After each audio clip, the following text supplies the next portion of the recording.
Hello बच्चों। आज आपका इलेक्ट्रिसिटी का नेक्स्ट लेक्चर है बच्चों, जिसमें आज हम स्टडी करने वाले हैं इलेक्ट्रिक करंट के बारे में। ओके, तो इलेक्ट्रिक करंट के बारे में सुनते सब हैं, बचपन से सुनना है। इलेक्ट्रिक करंट आखिर होता क्या है ये नहीं जानते। सबसे बड़ी दुविधा क्या है हम सबकी, जान सुनते बहुत कुछ है लेकिन जानते कुछ नहीं है। जैसे कि तो इलेक्ट्रिक करंट होता क्या है, कोई अगर कोई पूछे जो साइंस का ना हो वो क्या कहेगा?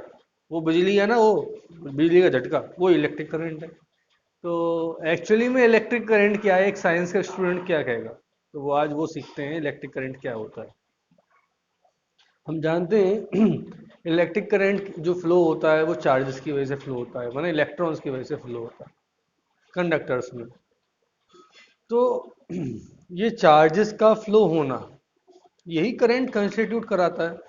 अब यहाँ टाइम का बहुत इंपॉर्टेंट रोल है। जैसे कि टाइम का रोल आपको बताया है 9th क्लास में, हर जगह इंपॉर्टेंट है। जैसे आपसे कहा जाए एक व्यक्ति के बारे में दो स्टेटमेंट दिए जाएं, वह व्यक्ति चल के जा रहा है, या मैं कहूँ व्यक्ति 10 किलोमीटर चल के गया, एक स्टेटमेंट। दूसरा स्टेटमेंट है व्यक्ति 10 किलोमीटर एक घंटे में गया, व्यक्ति ने 10 किलोमीटर एक घंटे में कवर किए। दोनों में से, दोनों सेंटेंस में से कौन सा सेंटेंस ज्यादा इंफॉर्मेशन प्रोवाइड करता है? सेकंड वाला। सेकंड वाले स्टेटमेंट में उसकी डिस्टेंस भी मालूम पड़ गई, टाइम भी मालूम पड़ गया, और यूं कहें उसकी स्पीड मालूम पड़ गई 10 किलोमीटर पर आवर। तो ये जो स्पीड, ये जो टाइम का रोल जहां आता है, वही आपका स्टेटमेंट बदल जाता है, वहीं आपका मीनिंग बदल जाता है।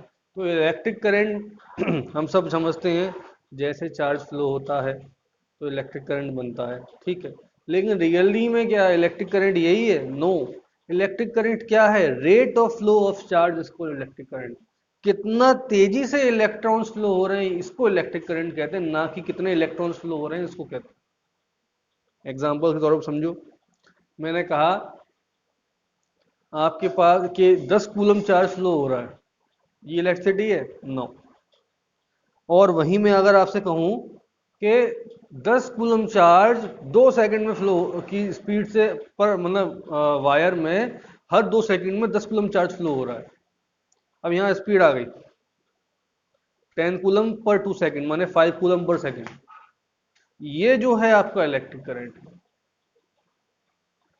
माने आपका इलेक्ट्रिक करंट केवल चार्ज पे डिपेंड नहीं करता, वो इस पर, इस बात पे डिपेंड करता है कि चार्ज कितना तेजी से फ्लो हो रहा है। चार्ज का फ्लो होना ही काफी नहीं है, चार्ज कितना तेजी से फ्लो हो रहा है इसको हम इलेक्ट्रिक करंट कहते हैं। तो rate of flow of charge is called electric current. तो I equals to Q upon T. यहाँ पे Q क्या है? Q is the charge, T is the time. तो यहां से करंट की यूनिट क्या बनी? करंट की यूनिट बनी कूलम अपॉन सेकेंड, या फिर और एम्पियर। भाई साइंटिस्ट थे जिनके नाम पे आपको करंट की यूनिट दी गई एम्पियर, ठीक है। तो आपका करंट की एसआई यूनिट क्या होती है? SI unit of current is ampere और कूलम पर सेकेंड, ठीक है। अब यहाँ से अगर हमको करंट को तो आप डिफाइन कर चुके, rate of flow of charge is electric current, I equal to Q upon T. और आप चाहो तो क्यू का फॉर्मूला पुट कर दो, क्वांटाइजेशन वाला, Q equals to N E upon T, एक फॉर्मूला और आ गया आपके पास करंट का। इस तरह से दो फॉर्मूले आ गए आपके पास करंट के। लेकिन अगर आपको एम्पियर को, 1 एम्पियर को डिफाइन करना है, तो how can you define 1 ampere? Just put that ampere here. 1 ampere equals to Q का ऐसा यूनिट क्या है? कूलम का, तो चार्ज का कूलम, टाइम का सेकेंड। तो यहाँ से बड़ा इजीली मैं डिफाइन कर सकता हूँ क्या 1 एम्पियर कितना है। 1 एम्पियर वो करंट होगी जब एक कूलम का चार्ज किसी वायर में से 1 सेकंड में फ्लो हो जाएगा। फिर से समझते हैं। ये मेरा पास एक वायर है, इस वायर में से एक वायर का कोई भी पोर्शन ले लो, ये पोर्शन, इतना पोर्शन ले लिया, इतना पोर्शन ले लिया, किसी भी फिक्स्ड पोर्शन में से 1 सेकंड में 1 कूलम चार्ज अगर फ्लो होता है तो मैं कहूँगा इसमें जो फ्लो करंट फ्लो हो रही है वो 1 एम्पियर की है। वहीं अगर 1 कूलम नहीं 2 कूलम चार्ज 1 सेकंड में फ्लो होता है तो मैं कहूँगा 2 एम्पियर करंट फ्लो हो रही है। तो बात समझ में आनी चाहिए एम्पियर क्या हो गया। यहाँ पे एम्पियर को डिफाइन करना हो, ऐसा कई बार आ जाता है क्वेश्चन, डिफाइन द ऐसा यूनिट ऑफ करंट 1 एम्पियर। तो how can you define? 1 ampere is that amount of current in which 1 coulomb of charge is flowing through a wire, flowing through a wire in 1 second, या flowing through a cross section of wire in 1 second। तो easily आप define कर सकते हो। Okay, now आपका question अगला next topic आता है डायरेक्शन ऑफ इलेक्ट्रिक करंट। भाई इलेक्ट्रिक करंट है तो इलेक्ट्रिक करंट किस फ्लो हो रही है, ये बात बताइए आपने सर कि इलेक्ट्रिक करंट फ्लो हो रही है तो इलेक्ट्रिक करंट क्या कोई डायरेक्शन भी है कि ऐसी फ्लो हो जा रही है कि नहीं? आंसर आपका ये है कि यस, डायरेक्शन है इसका। इलेक्ट्रिक करंट बिना डायरेक्शन के ऐसे फ्लो नहीं होती। हालांकि electric current is a scalar quantity, electric current एक स्केलर क्वांटिटी है। स्केलर क्वांटिटी है माने उसमें हम डायरेक्शन की बात नहीं करेंगे। कारण क्या है? डायरेक्शन होते हुए भी हम इसको स्केलर मानते हैं क्योंकि ये इसके आपके जो मैथमेटिकल जो स्केलर रूल्स होते हैं उनको फॉलो करती है करंट, वो वेक्टर रूल्स को फॉलो नहीं करती करंट, इसीलिए हम इसको स्केलर मानते हैं। फिर से समझ लो करंट का डायरेक्शन क्या होता है, पहले समझते हैं करंट का डायरेक्शन क्या होता है। करंट डायरेक्शन होता है by convention direction of electric current is from positive terminal to negative terminal. Battery के पॉजिटिव टर्मिनल से करंट नेगेटिव टर्मिनल की तरफ फ्लो होती है, या यूं कह सकते हैं पॉजिटिव को मैंने बताया था high potential to low potential flow होती है।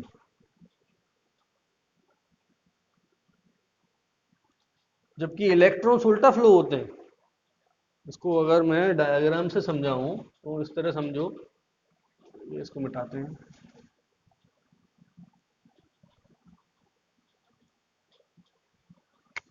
जैसे कि बच्चों आपका ये जो है एक सर्किट है, ये आपका उसमें एक रेजिस्टेंस है, ये बैटरी है, स्विच स्विच ऑन कर दिया, की लगी है, बैटरी का पॉजिटिव टर्मिनल नेगेटिव टर्मिनल। अब होगा क्या, जैसे स्विच ऑन करेंगे इलेक्ट्रॉन्स जो है ऐसे फ्लो होना शुरू हो जाएंगे, ये गए इलेक्ट्रॉन्स और ये चक्कर लगा के आ गए। ठीक है, इलेक्ट्रॉन्स का डायरेक्शन के जस्ट अपोजिट डायरेक्शन जो होती है वो होती है आई, माने करंट की डायरेक्शन। फिर समझ लो करंट की अपनी कोई डायरेक्शन नहीं है, इलेक्ट्रॉन जिस दिशा में फ्लो होते हैं उसके अपोजिट डायरेक्शन में हम करंट डायरेक्शन को लेके चलते हैं। आपको मैंने पहले भी समझाया था जब इलेक्ट्रिसिटी की डिस्कवरी हुई थी तब इलेक्ट्रॉन्स की डिस्कवरी नहीं हुई थी, इसीलिए हम आज तक पॉजिटिव चार्ज के फ्लो को इलेक्ट्रिसिटी के चार्ज के फ्लो की डायरेक्शन मानते हैं। कन्वेंशन का मतलब है पुराना, तो जो पुराना डायरेक्शन माना गया है वही डायरेक्शन आज भी माना जाता है। तो ये नेगेटिव चार्ज के फ्लो की डायरेक्शन है, तो पॉजिटिव चार्ज से क्या हुआ, डायरेक्शन अपोजिट। इसीलिए पॉजिटिव इलेक्ट्रिक करंट का डायरेक्शन क्या होता है आपका, आई का पॉजिटिव से नेगेटिव, पॉजिटिव से नेगेटिव, ये होता है इलेक्ट्रिक करंट का direction, high potential to low potential. लेकिन अब बात आती है सर जब इसके पास डायरेक्शन है, मैग्नीट्यूड भी है, तो इसको हम स्केलर क्यों बोल रहे हैं? हम तो उसको वेक्टर बोलेंगे। वेक्टर क्वांटिटी का हमने यही जानते हैं, वेक्टर क्वांटिटी वो होती है जिसके पास आप डायरेक्शन भी हो और मैग्नीट्यूड भी हो। यही पढ़ा था हमने, तो बिल्कुल सही बात है, आपने यही पढ़ा था और ये होना भी चाहिए। लेकिन एक्चुअल में सच्चाई ये है जो वेक्टर क्वांटिटीज होती हैं, आप 11th क्लास में बच्चों जब आओगे तो आप पढ़ोगे वेक्टर क्वांटिटीज को ऐड करने का अपना ही अलग तरीका होता है। जैसे वेक्टर क्वांटिटीज, एक वेक्टर और दूसरा वेक्टर आपस में ऐड होता है तो उसमें डायरेक्शन के बारे डायरेक्शन का बहुत इंपॉर्टेंट रोल होता है। डायरेक्शन अगर अपोजिट होगी तो माइनस होगा, सेम होगी तो ऐड हो जाएगा, और एक एंगल पे होंगे तो उसको ऐड करने के और तरीके होते हैं। ठीक है, लेकिन इलेक्ट्रिक करंट में ऐसा कुछ होता ही नहीं। इलेक्ट्रिक करंट में सेम डायरेक्शन हो आप और यहाँ पे मतलब आपका ये समझ लो, ये वेक्टर के रूल्स को फॉलो नहीं करती करंट, इसीलिए इसको हम वेक्टर नहीं मानते, इसको स्केलर मानते हैं। ठीक है, ठीक है। इसके बाद आपका नेक्स्ट टॉपिक आता है इलेक्ट्रिक सर्किट। ठीक है, इलेक्ट्रिक सर्किट समझते हैं क्या होता है।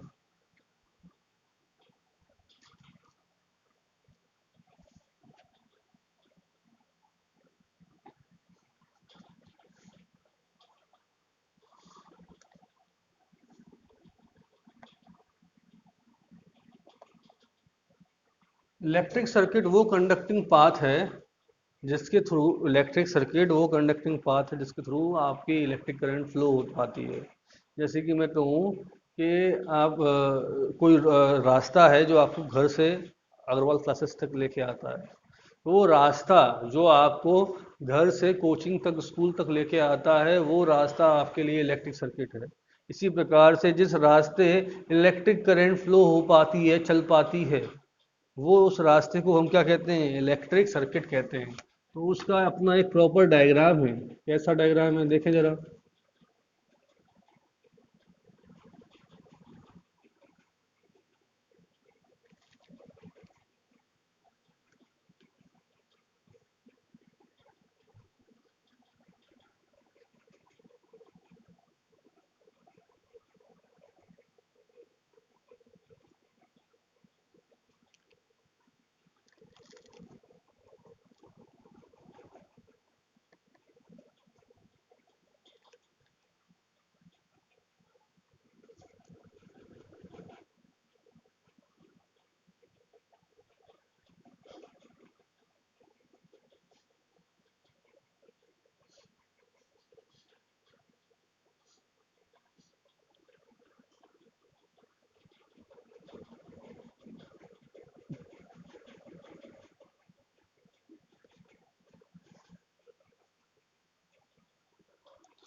ओके, सबसे पहले ये क्या है बच्चों, आपकी ये है आपकी बैटरी, वी वोल्ट की बैटरी। इसमें से आपका करंट फ्लो हो रहा है। ये जो है करंट की फ्लो होने की डायरेक्शन है। ये आपका रेजिस्टेंस है। ठीक है, ये आपका ये आपका है, इसको बोलेंगे हम रियोस्टेट।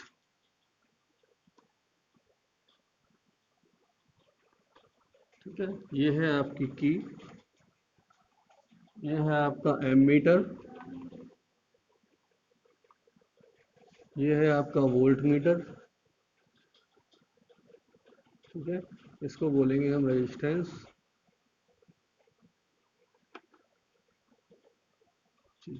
और ये आपके क्या है, वायर्स, कंडक्टिंग वायर्स। ठीक है, आई थिंक ये सफिशिएंट है, आपको क्लियर हो रहा होगा। जो डायग्राम है इसमें सबसे पहले आपको इस डायग्राम में क्या दिख रहा है, एक बैटरी दिख रही है, 20 वोल्ट की बैटरी है, और इसमें से करंट फ्लो हो रही है। रास्ते में आपको ये सीरीज में क्या एक डिवाइस लगा हुआ है। इस डिवाइस को बोलते हैं बच्चों एम मीटर। क्या बोलते हैं, एम मीटर। एम मीटर क्या क्या होता है अभी बताता हूँ। फिर आपका आगे बढ़ते हैं तो फिर ये करंट आपका जो वायर है मुड़ जाता है, और वायर के इधर क्या लगा हुआ है बीचों बीच, ये लगा हुआ है रेजिस्टेंस। रेजिस्टेंस क्या होता है, जो भी आप जिसमें करंट यूज कर रहे हो, चाहे वो बल्ब हुआ हो, चाहे आपको फैन हो, चाहे आपका वो हीटर हो, गीजर हो, कुछ भी हो, इलेक्ट्रिकल कोई भी इलेक्ट्रिकल अप्लायंस होता है जो इलेक्ट्रिकल एनर्जी को दूसरी एनर्जी में कन्वर्ट कर रहा है, वही रेजिस्टेंस कहलाता है। ये रेजिस्टेंस है आपका। ठीक है ना, जहाँ पे हम इलेक्ट्रिकल एनर्जी यूज कर रहे हैं। उसके पैरेलल में एक डिवाइस लगा रखा है हमने, वोल्ट मीटर। ठीक है, जो पोटेंशियल डिफरेंस मेजर करता है, वोल्टेज नापता है। ठीक, ये आपका रियोस्टेट है जो करंट को बैलेंस करता है सर्किट में। ठीक, ये है की जो आप स्विच ऑन ऑफ करते हो ना, उसको की बोलते हैं। ये भी जब डॉट लगा है तो ये दिखा रहे हैं ऑन, की ऑन है माने करंट फ्लो हो रहा है। डॉट हटा दिया तो ये की ऑफ हो जाएगी, करंट फ्लो नहीं हो रहा इस कंडीशन में। तो अभी मैंने करंट फ्लो दिखा रखा है, तो आपको इसमें डॉट लगाएंगे। अब जरा समझते हैं ये एम मीटर और वोल्ट मीटर क्या होता है। एम मीटर बच्चों वो डिवाइस होता है जो करंट को मेजर करता है, कितनी करंट फ्लो हो रही है, 1 एम्पियर, 2 एम्पियर, 3 एम्पियर, 4 एम्पियर। तो करेंट की अमाउंट को, वैल्यू को जो डिवाइस मेजर करके बताता है, उस डिवाइस को हम एमीटर कहते हैं। नाम समझ में आ जाना चाहिए। एम्पियर करंट की एसआई यूनिट, एमीटर उसका डिवाइस, मेजर करने वाला डिवाइस, और वोल्ट मीटर पोटेंशियल डिफरेंस की एसआई यूनिट होती है वोल्ट, उसको नापने वाला वोल्ट मीटर। तो एक बात ध्यान रहे हमेशा, एम मीटर हमेशा सीरीज में लगता है और वोल्ट मीटर हमेशा पैरेलल में लगता है। सीरीज का मतलब है इसका प्लस, देखो ये एम मीटर का प्लस और ये माइनस है, ये बैटरी का प्लस इसके प्लस से जुड़ेगा और इसका माइनस बैटरी के माइनस से जुड़ेगा। जब भी ऐसा कनेक्शन हो कि प्लस का प्लस से कनेक्शन हो, माइनस का माइनस से कनेक्शन हो, ऐसे कनेक्शन को हम सीरीज कनेक्शन कहते हैं। और जब आपका ऐसा ना हो तो ऐसे कनेक्शन को हम पैरेलल कनेक्शन कहते हैं। ठीक है, तो I think I am clear to all. Okay, now ammeter voltmeter के कुछ डिफरेंसेस मैंने बता दिए। पहला डिफरेंस आपका है एमीटर और वोल्ट मीटर में, अगर मैं लिख के बताना चाहूँ तो लिख के समझ लो। ये हो गया आपका एमीटर, ये है वोल्ट मीटर। पहला डिफरेंस है ये use to measure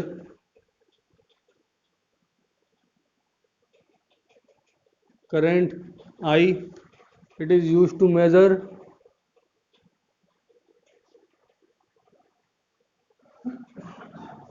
potential difference. ठीक है, कनेक्टेड इन सीरीज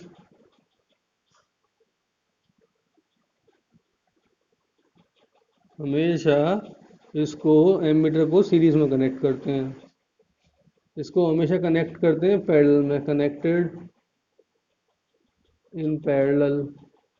पैरेलल को लिख दो यार, पैरेलल।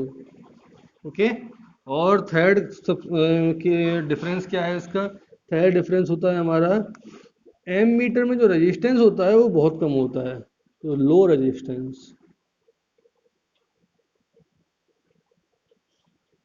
इसमें क्या होता है? Very high resistance.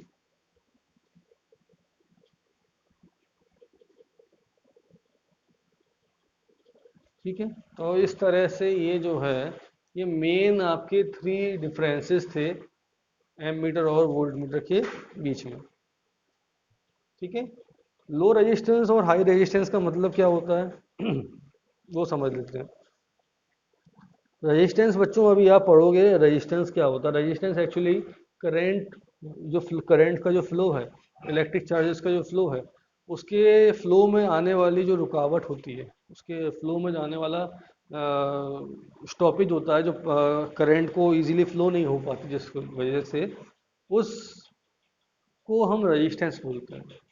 यहाँ पे रेजिस्टेंस मैंने बोला आपका जो डिवाइस है, इसको दोनों में अंतर है। डिवाइस भी करंट को इजीली फ्लो नहीं हो देता, वो करंट को कंज्यूम करने के लिए इसमें से इलेक्ट्रिसिटी फ्लो अपना हमने अपने अंदर से फ्लो कराता है, तो उसमें इलेक्ट्रिसिटी कंज्यूम होती है, तो उसमें वो कन्वर्ट हो जाती है दूसरी फॉर्म में।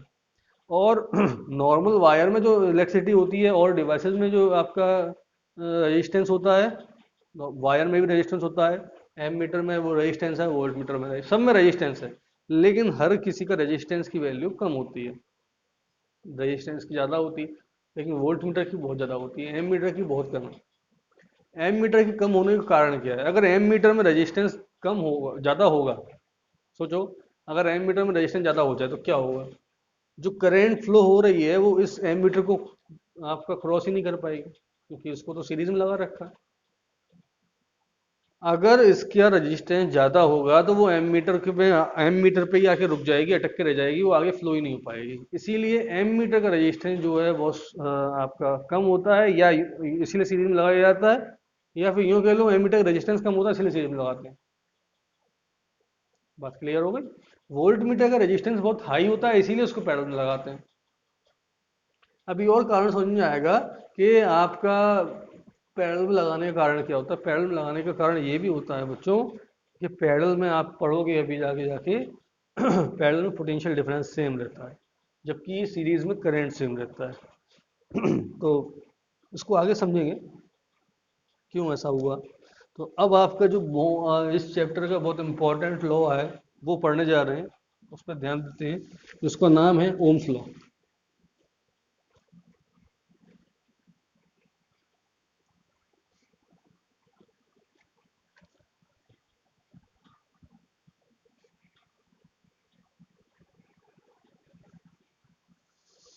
हमारे एक साइंटिस्ट हुए बच्चों फिजिक्स में, जिनने इनका नाम था जॉर्ज साइमंस ओम।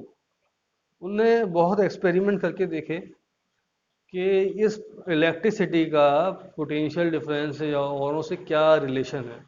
तो उनने क्या देखा, उनने पाया कि जितना ज़्यादा पोटेंशियल का डिफरेंस होगा, उनने एक वायर लिया, वायर के दो किनारे हैं, ये एक एंड है, ये एक एंड है।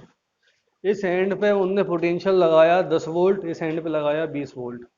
पोटेंशियल का डिफरेंस कितना हुआ 20 माइनस 10, 10 वोल्ट। तो उनने करंट मेजर करके देखी। फिर इनने लगाया, इस पे 10 वोल्ट ही रहने दिया, इस पे किया 30 वोल्ट।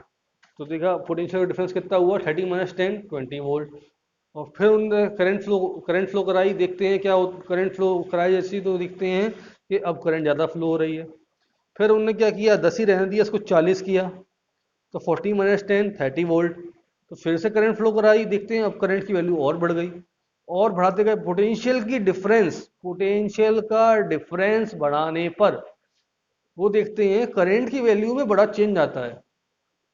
तो इसका मतलब करंट के फ्लो होने का कारण ही पोटेंशियल डिफरेंस है। तो इस बात को जो उनने समझाया, इसी लॉ को ओम्स लॉ कहते हैं। ओम्स लॉ क्या है? According to Ohm's law, the current flowing through a wire is directly proportional to the potential difference applied across the ends of conductor.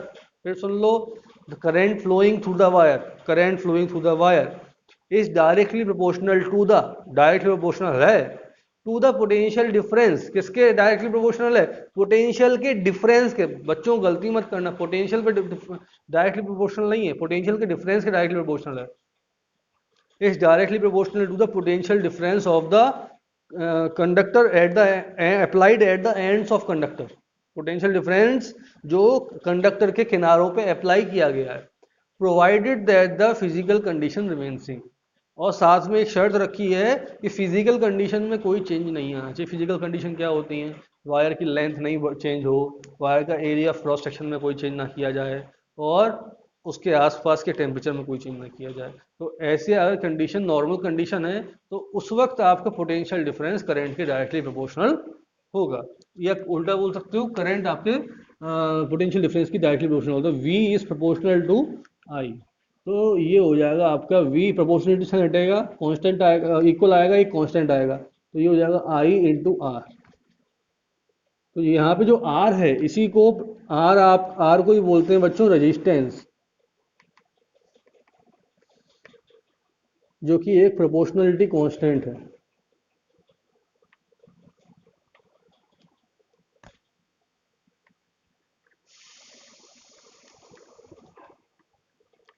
ठीक है, लेकिन यहाँ से R का फॉर्मूला क्या बनता है? R equals to V upon I।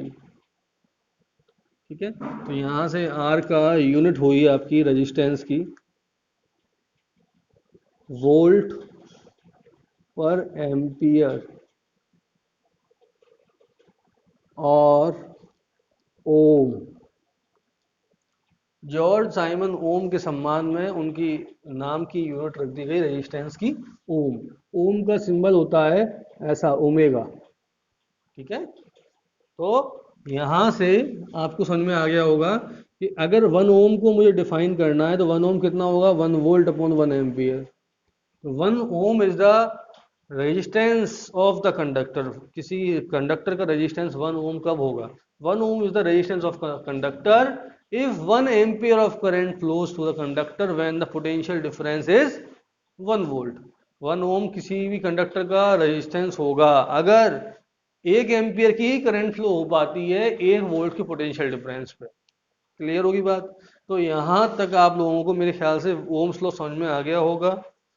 यहाँ रेजिस्टेंस क्या होता है? प्रोपोर्शनलिटी कांस्टेंट होता है। रेजिस्टेंस एक्चुअली में it is the obstruction in the flow of current या path of flow of current, current के रास्ते में आने वाली रुकावट को का जो उसको ही रेजिस्टेंस कहते हैं, ठीक है। और इसके गहराई में हम डीप में जाएंगे इसके बारे में, तो बाकी चीज़ मेरे ख्याल से क्लियर होगी होगी। और इसको अभी हम यहीं पे ख़त्म करते हैं बच्चों, बाकी चीज़ नेक्स्ट लेक्चर में। Thank you very much.